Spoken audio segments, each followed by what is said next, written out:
કેમ છો વિદ્યાર્થી મિત્રો? હવે આપણે ધોરણ 12 સાયન્સની અંદર ચેપ્ટર નંબર 1 ઘન અવસ્થા, જેનું આપણે ગુજકેટ જી અથવા નીટમાં જે તમને MCQ પૂછાતા હોય છે એના આધારિત આપણે આજે ચર્ચા કરવાની છે.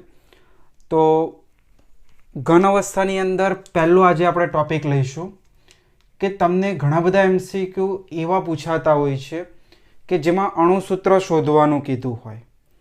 તો એના માટે પહેલાં તો બેઝિક વાત આપણને ખ્યાલ હોવી જોઈએ, જે અહીંયા લખીશું આપણે કે પ્રતિ એકમ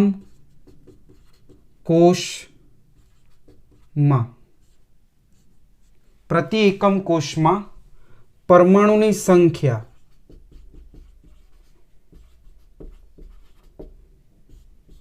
એ આપણને બેઝિક ખ્યાલ હોવો જ જોઈએ.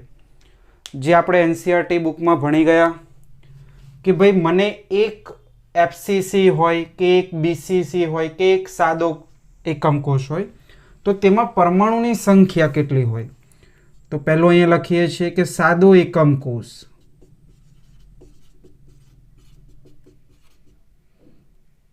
અથવા આને આપણે કહીએ છીએ આદિમ એકમ કોષ. તો સાદો અથવા આદિમ એકમ કોષમાં પરમાણુની કુલ સંખ્યા પ્રતિ એક એકમ કોષમાં કેટલી હોય છે? 1 હોય છે. ત્યારબાદ બીજું આવે છે BCC. BCC એટલે આવશે અંતઃ કેન્દ્રિત એકમ કોષ. તો અંતઃ કેન્દ્રિત એકમ કોષમાં કુલ પરમાણુની સંખ્યા કેટલી મળે છે? આપણને 2 મળે છે. ત્યારબાદ આવે છે FCC, face centred cubic unit cell, જેને આપણે કહીએ છીએ ફલક કેન્દ્રિત એકમ કોષ, જેમાં પ્રતિ એક એકમ કોષમાં પરમાણુની સંખ્યા કેટલી મળતી હોય છે? 4 મળતી હોય છે. હવે આની ગણતરી આપણે કઈ રીતે કરી હતી? તો એના જે સ્ટેપ છે એ હું અહીંયા લખું છું, એને ખાસ યાદ રાખવાના. તો એના આધારે તમે અણુસૂત્ર શોધી શકો.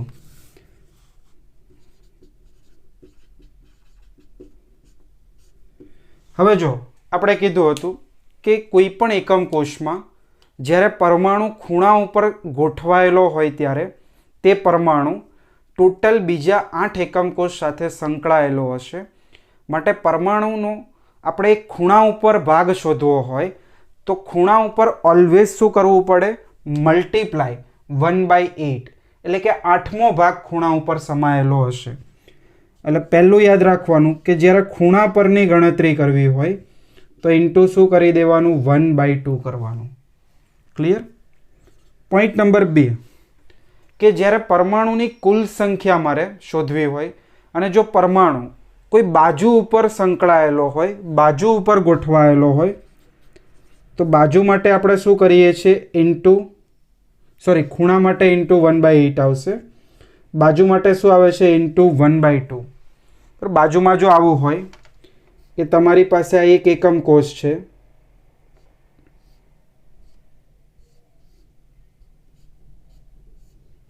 અને અહીંયા બીજો એક એકમ કોષ છે, આ બંને પાસે ગોઠવાયેલા હોય. હવે અહીંયા બાજુમાં જો કોઈ એક પરમાણુ ગોઠવાયેલો હોય તો આ બાજુવાળો પરમાણુ અડધો આ એકમ કોષમાં હશે ને અડધો આ એકમ કોષમાં હશે. એટલે બાજુ ઉપર પરમાણુની ગોઠવણી કરવા માટે, પરમાણુની કુલ સંખ્યા શોધવા માટે ઇન્ટુ અડધું એટલે કે હાફ કરવામાં આવે છે.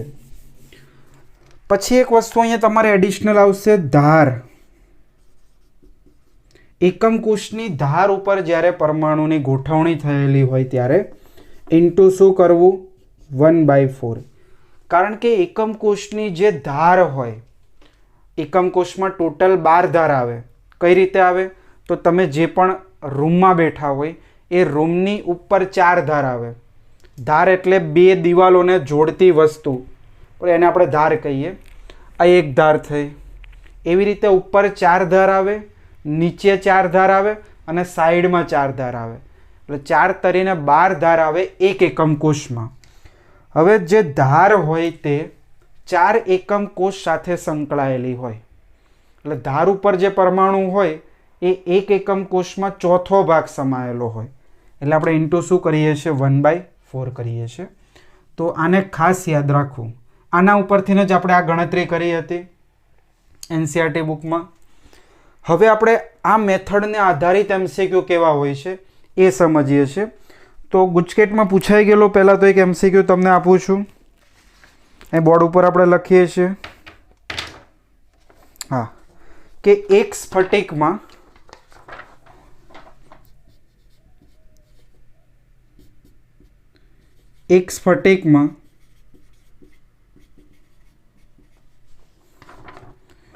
W પરમાણુ ખૂણા પર આવેલા છે.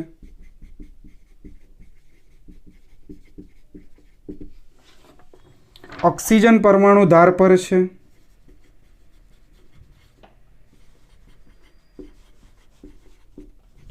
તથા સોડિયમ પરમાણુ કેન્દ્રમાં આવેલા છે. તો બનતા સંયોજનનું અણુસૂત્ર શોધો. આવો એમસીક્યુ ગુજકેટમાં એક હમણાં લેટેસ્ટ પૂછાઈ ગયેલો હતો. તો જો આવું તમને W ઓક્સિજન સોડિયમની જગ્યાએ બીજા કોઈ પણ પરમાણુ આપી શકે. તો પહેલાં સમજવાનું કે W પરમાણુ ખૂણા ઉપર ગોઠવાયેલો છે. એટલે આપણે એવું કરીશું કે W પરમાણુની ગોઠવણી બ્રેકેટમાં લખી દેવાનું. કયા સ્થાન ઉપર? ખૂણા ઉપર. હવે આપણને ખબર છે કે એકમ કોષમાં ખૂણાની સંખ્યા કેટલી હોય? 8 હોય. એટલે હું શું કરીશ અહીંયા 8. હવે ખૂણા ઉપર કુલ પરમાણુ શોધવા માટે ઇન્ટુ શું કરવું પડે? મારે 1/8. એટલે ખૂણા ઉપર મને W પરમાણુ 1 મળ્યો. 1/8 પેલા ખૂણામાંથી લાવ્યો, 1/8 આ ખૂણામાંથી, નીચેના ખૂણામાંથી. એવી રીતે 1/8 1/8 1/8 ભેગા કરીને એક પરમાણુ W પ્રતિ એક એકમ કોષમાં હશે ખૂણા ઉપર. ઓક્સિજન પરમાણુ આપણને કઈ બાજુ આપ્યા છે? તો ઓક્સિજન પરમાણુ ધાર ઉપર આપ્યા છે. હમણાં જ મેં તમને ઉપર જણાવ્યું કે જે એકમ કોષ હોય એ એકમ કોષમાં ધારની સંખ્યા કેટલી થશે? 12 થશે. એટલે 12 ધાર ઉપર એક એક ઓક્સિજન પરમાણુ તો હશે જ, પણ સંપૂર્ણ નહીં હોય, ચોથા ભાગનો હશે. એટલે આપણે શું કરવું પડે? અહીંયા ધાર ઉપર ગણતરી કરવા માટે 12 પરમાણુ ઇન્ટુ 1/4 એટલે 4 તરીને 12. આ 3 મળી ગયા. હવે આવે સોડિયમ પરમાણુ. હવે સોડિયમ પરમાણુ એકમ કોષના કેન્દ્રમાં છે. હવે કોઈ પણ પરમાણુ એકમ કોષના કેન્દ્રમાં હોય એટલે એક જ એકમ કોષમાં સંકળાયેલો હોય. એટલે એનો એકલો આખો પરમાણુ લેવો પડે.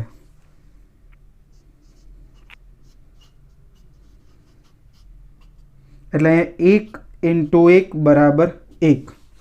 હવે અહીંયા આપણે જોઈ લઈએ કે આપણને અણુસૂત્ર મળે છે શું?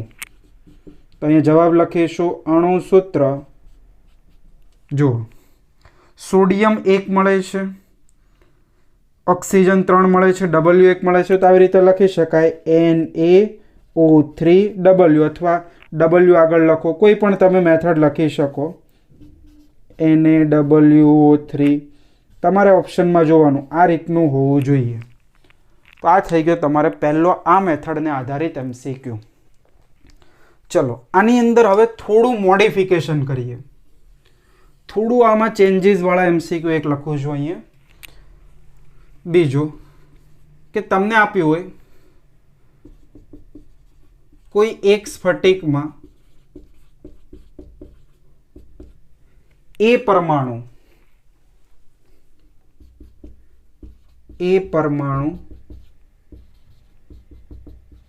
ખૂણા પર, બી પરમાણુ દરેક બાજુ પર તથા સી પરમાણુ કેન્દ્રમાં ગોઠવાયેલો છે. બરોબર. હવે અહીંયા જે મોડિફિકેશન, એક નવો અહીંયા એડિશનલ પોઈન્ટ લખું છું કે આવું તો આપ્યું છે તમને, ખૂણા ઉપર છે, બાજુ ઉપર છે, કેન્દ્રમાં છે. પછી આગળ આવું આપ્યું હશે કે જો ખૂણા પરથી બે પરમાણુ ઓછા હોય તો અણુસૂત્ર શોધો. ક્લિયર?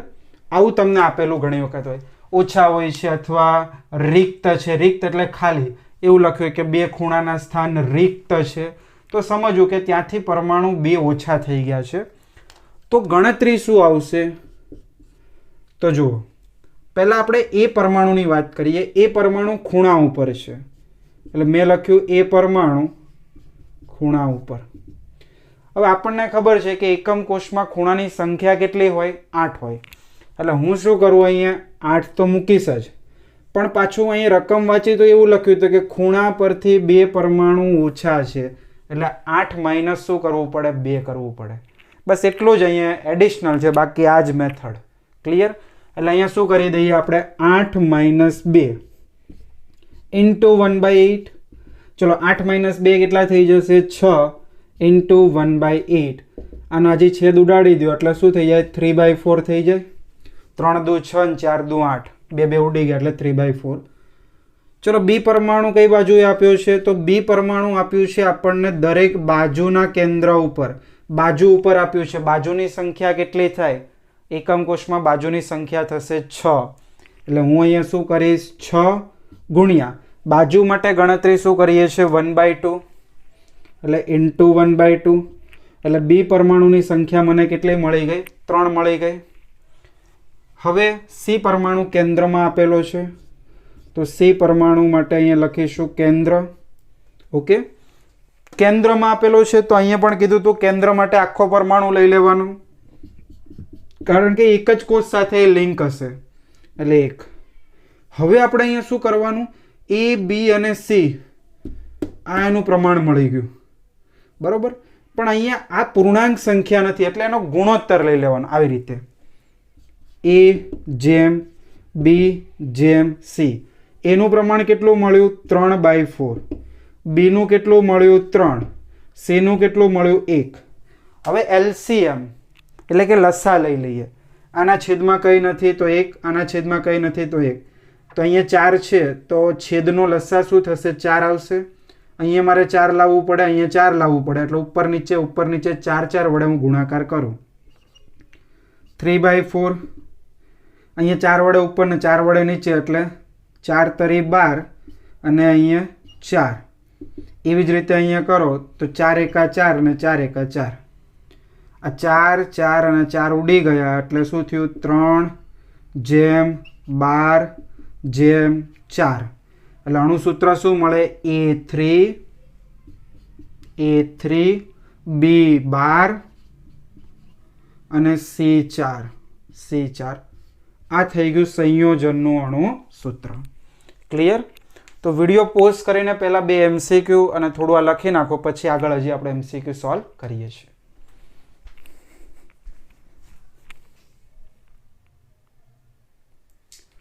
ચલો, તો પહેલી એક તો આ મેથડ મેં તમને કીધું, અણુસૂત્ર પૂછાઈ શકે આવી રીતે, સંયોજનના કયા હશે.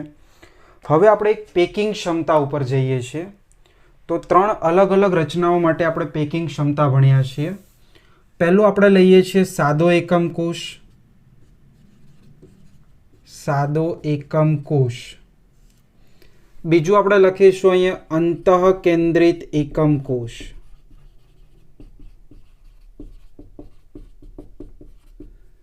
અને ત્રીજું આપણે લઈશું અહીંયા ફલક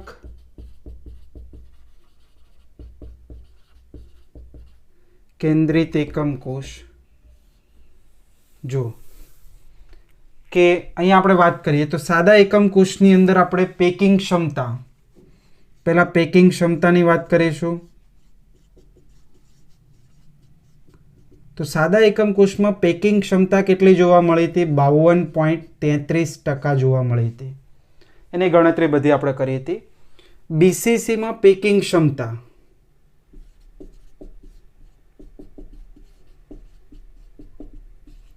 68% જોવા મળે છે. અને એફસીસી અથવા અહીંયા હેક્ઝાગોનલ ક્લોઝ પેકિંગ અથવા સીસીપી એમાં પેકિંગ ક્ષમતા આપણને 74% જોવા મળે છે. બરાબર, આની ગણતરી આપણે કરેલી છે. તો પહેલી તો આ વસ્તુ. હવે તમને અહીંયા શું હોય કે બાકી રહેલો અંશ કેટલો હશે અથવા બાકી રહેલો સ્પેસ કેટલો હશે, ભાગ કેટલો હશે. તો તમારે શું કરવાનું, અહીંયા બીજો પોઈન્ટ, બાકી રહેલી જગ્યા. તમારે શું કરવાનું, 100 માંથી 52.33 બાદ કરો એટલે લગભગ તમને 47.67 મળે જવાબ. બાદ બાકી કરી જોવાની. એવી જ રીતે અહીંયા સેમ પરમાણુ દ્વારા તમને એવું પણ પૂછે, પરમાણુ દ્વારા ન રોકાયેલો ભાગ કેટલો. તો તમારે શું કરવાનું, બાકી રહેલી સ્પેસ જ લખવાની. એટલે તમારે 100 માંથી આ બાદ કરો એટલે 32%. અને આમાં બાકી રહેલી સ્પેસ કેટલી આવશે,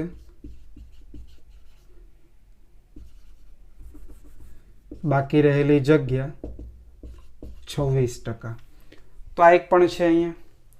હવે 3 અંદર એક મેઇન વસ્તુ જે ઘણી વખત નીટમાં એના MCQ પૂછાતા હોય છે કે તમને કોઈ પણ એક ત્રિજ્યા શોધવાનું કહે અને ધારનું માપ આપેલું હોય અથવા ઊંધું હોય, ત્રિજ્યાનું માપ આપ્યું હોય અને એકમ કોષની ધારનું માપ શોધો. તો એના માટે આપણે A અને R વચ્ચેનો રિલેશન 3 સમજીશું. તો સાદા એકમ કોષમાં આપણે પેકિંગ ક્ષમતા ભણ્યા હતા ત્યારે A બરાબર શું થયું હતું, 2R. તો સાદા એકમ કોષમાં જે ધારની લંબાઈ A છે અને જે પરમાણુની ત્રિજ્યા R હોય એ બંને વચ્ચેનો રિલેશન આવશે આવો.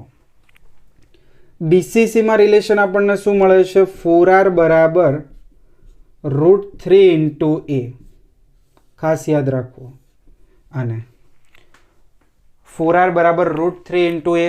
BCC એટલે કે body centred cubic unit cell અંતઃકેન્દ્રિતમાં, અને ફલક કેન્દ્રિતમાં શું મળે છે, 4R બરાબર √2A. તો આ 3 રિલેશન ખાસ યાદ કરવા. ઘણી વખત બેઠા MCQ આના પૂછાઈ જાય. તમને એનું માપ આપ્યું હોય અને ત્રિજ્યા શોધવાનું કે, હમણાં આપણે ઉદાહરણ જોઈશું. તો એક આ વસ્તુ અહીંયા જોવાની છે. ત્યારબાદ તમને એવું પૂછે કે પરમાણુએ રોકેલું કદ. તો જો સાદા એકમ કોષમાં આપણે પરમાણુની સંખ્યા હું Z વડે દર્શાવું તો અહીં લખું પરમાણુની સંખ્યા કેટલી હોય, 1 હોય. BCCમાં પરમાણુની સંખ્યા કેટલી આવે, 2 આવે. અને FCCમાં પરમાણુની સંખ્યા 4 આવે. હવે પરમાણુ દ્વારા રોકાયેલું કદ, બરાબર, પરમાણુ દ્વારા રોકાયેલું કદ કેટલું થશે. તો એક જ પરમાણુ હોય એટલે એક પરમાણુનું કદ કેટલું થાય, 4/3 πr3. આ એટલું કદ એનું થાય. ઓકે. હવે તમને અહીંયા અંતઃકેન્દ્રિતમાં પૂછી દે તો અંતમાં 2 પરમાણુ એટલે 2 × 4 એટલે 4 દુ 8. તો અહીંયા શું થઈ જશે, પરમાણુએ રોકેલું કદ 4 દુ 8 ડાયરેક્ટ લખી શકાય 8/3 πr3. એવી જ રીતે FCCમાં શું થશે, 4 × 4. એક પરમાણુ 4/3 πr3 સ્પેસ રોકે તો 4 પરમાણુ ભેગા થઈને કેટલા રોકે, 16/3. પરમાણુએ રોકેલું કદ 16/3 πr3. તો આ તમારે એક ત્રીજો પોઈન્ટ અહીંયા થાય છે. ક્લિયર? બધા મેઇન પોઈન્ટ છે, ખાસ લખવા અને તૈયાર કરવા. આના ઉપરથી MCQ સરળતાથી સોલ્વ થઈ જાય. હવે તમને એવું પણ પૂછે પેકિંગ અંશ કેટલો હશે. પેકિંગ અંશ એટલે આનો 100મો ભાગ. આ ટકા કાઢી નાખવાના એટલે પેકિંગ અંશ થઈ જાય. તો એ પણ અહીંયા લખીએ છીએ, પેકિંગ અંશ. પેકિંગ અંશ આનો કેટલો થશે, 0.52. અંશ એ એકમાંથી આવે. ચલો આનો પેકિંગ અંશ કેટલો થઈ જશે, 0.68. આના માટે પેકિંગ અંશ કેટલો થઈ જશે 0.74. પછી પેકિંગ અંશ પાઈના સ્વરૂપમાં પણ આવે, બરાબર. તો એ આના ઉપરથી તમારે શોધી શકાય. પાઈના સ્વરૂપમાં આપણે પેકિંગ ક્ષમતામાં કરાવેલું છે. એના માટે ગણતરી કરવી પડશે તમારે. પેકિંગ ક્ષમતા બરાબર પરમાણુએ રોકેલું કદ અપોન એકમ કોષનું કદ બધું ઉડાડી દેવાનું. પાઈની કિંમત એઝ ઇટ ઇઝ રહેવા દેવાની, પાઈની પાઈ. એટલે પાઈના સ્વરૂપમાં તમને પેકિંગ અંશ મળી જશે. તો એક આ વસ્તુ છે. પછી તમને એક કોઓર્ડિનેશન નંબર એટલે સવર્ગ આંક પૂછે છે. તો સવર્ગાંક તમારે આવશે આમાં સાદો એકમ કોષ હોય એટલે 6 આવે. કઈ રીતે? તો ખૂણા ઉપરનો કોઈ પણ એક પરમાણુ તમે લઈ લો તો આજુબાજુ બીજા 6 સાઈડથી એ ઘેરાયેલો હોય. તો સાદા એકમ કોષમાં સવર્ગાંક કેટલો આવશે? 6. ત્યારબાદ અંતઃમાં આવશે તમારે 8. અંતઃ કેન્દ્રિતમાં કોઈ પણ એક પરમાણુ લઈ લો તો એ આજુબાજુ 8 બીજા પરમાણુ એને ટચ કરતા હોય. અને એવી જ રીતે એફસીસીમાં પણ આપણે થિયરીમાં બતાવેલું છે. તો એમાં ટોટલ આવે 12. બરાબર. તો 6 સેમ લેયરમાં આવે, 3 ઉપર આવે અને 3 નીચે આવે. એટલે ટોટલ 12 સવર્ગાંક થશે. કોઓર્ડિનેશન નંબર બધાનો. આ ઉપરાંત બધાની રચના. તો રચનાની અંદર સાદા એકમ કોષની અંદર એ પ્રકારની રચના હોય. અંતઃમાં કયા પ્રકારની હોય? એબી પ્રકારની હોય. અને ફલક કેન્દ્રિતમાં શું થાય? 3 લેયર અલગ અલગ આવે. એબીસી પ્રકારની રચના જોવા મળતી હોય છે. તો આ એક ટેબલ અહીંયા ખાસ ઇમ્પોર્ટન્ટ છે. ખાસ ટેબલને લખી નાખો અને એને તૈયાર કરી લેવું. આના ઉપરથી ઘણા બધા એમસીક્યુ સોલ્વ થતા હોય છે.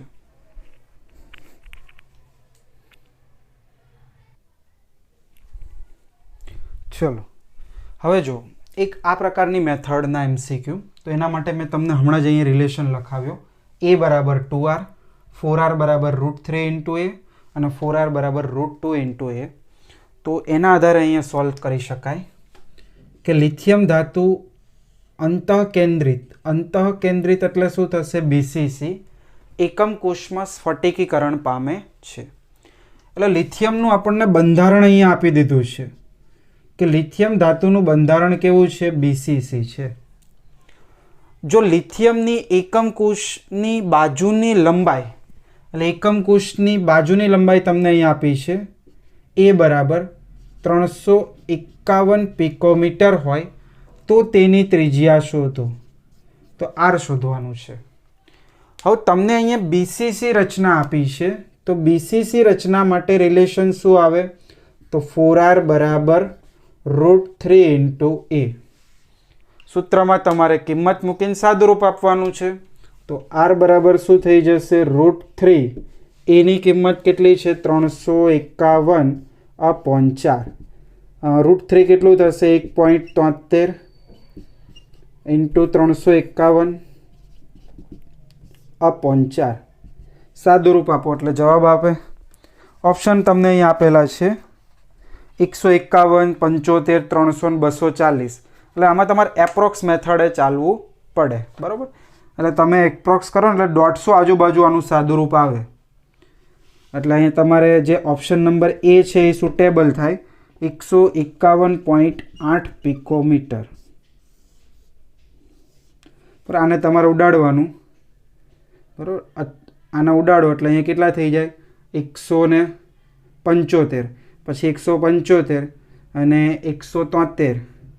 બરાબર. એનો વર્ક કરો એટલે ડાયરેક્ટ 15, 18 અને 1 પોઈન્ટ અહીંયા કાપવો પડે એટલે 151.8 પિકોમીટર થશે એનો જવાબ. તો આવી રીતે કોઈ પણ એમસીક્યુ આપેલા હોય કે તમને ધારની લંબાઈ આપી હોય અને તમારે એની ત્રિજ્યા શોધવી હોય તો આવો રિલેશનનો ઉપયોગ કરવાનો થશે. ક્લિયર?